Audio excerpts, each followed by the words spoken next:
It's been a fun day here, running around, interviewing people, just being a part of the excitement. You can see the crowd already fired up here as Kamala Harris is in the building. She just spoke moments ago. We were the only camera in position as the vice president's motorcade arrived at the UC. You see her here. She passed through a security checkpoint. Harris gave a wave to a crowd outside that included some peaceful protesters.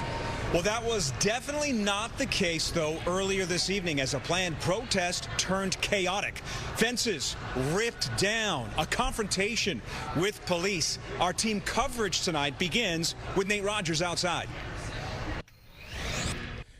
Hey, that's right, Scott and Dawn. Good evening to the both of you. We're back here at Union Park where it all began. And I got to tell you, what started as a peaceful demonstration eventually turned chaotic and really dangerous for some. We, in fact, talked to Superintendent Larry Snelling about an hour before the march took place. He said, "We have no fear, there are no incidents." That no incidents part eventually changed. Agitators breaching security gates, police putting on gas masks, also placing folks under arrest, then evacuating a local park. But here's how it all started. Thousands landing in Union Park for day one of the Democratic National Convention. Dozens of activist groups calling for better health care, abortion rights, but mainly a ceasefire in the Middle East. Say it now, say it good.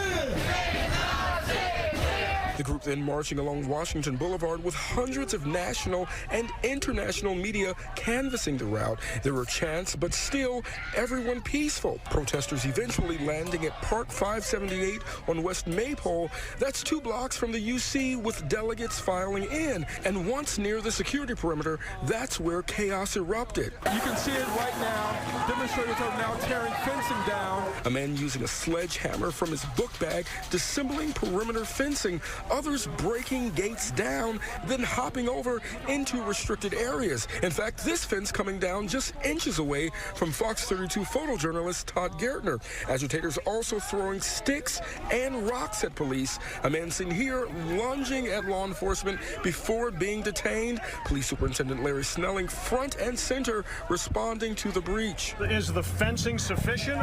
We need to assess that. That's an assessment we're going to make once we clear everything. Superintendent, you detained how many people from this location? 4.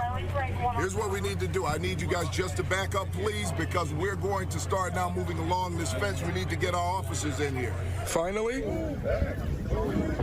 more than 100 Chicago police officers shoulder to shoulder evacuating Park 578 by 6 p.m. And one of the other issues that I was able to see, at least from my vantage point, Dane, was there were a few folks that were trying to actually get inside of the United Center that were on the wrong side of the fence. They were unfamiliar with the area, I believe, from out of town. And so authorities, as they're working to calm tensions between demonstrators and police, are also going to have to really direct people how to get inside of the United Center that are not familiar with it. They got trapped a little bit. Yeah, we arrived just a few minutes after you were there, and I can say it was clear from the beginning that there was a small number in this crowd looking to make trouble. And in fact, trouble arrived when police officers en masse arrived in order to clear that area that had been breached. The protesters who'd breached the security fence had been standing in the middle of Washington Boulevard for about 20 minutes when a large number of Chicago police officers in riot gear suddenly appeared about a block east and began moving in. There you see the police officers trying to move people towards that small exit point.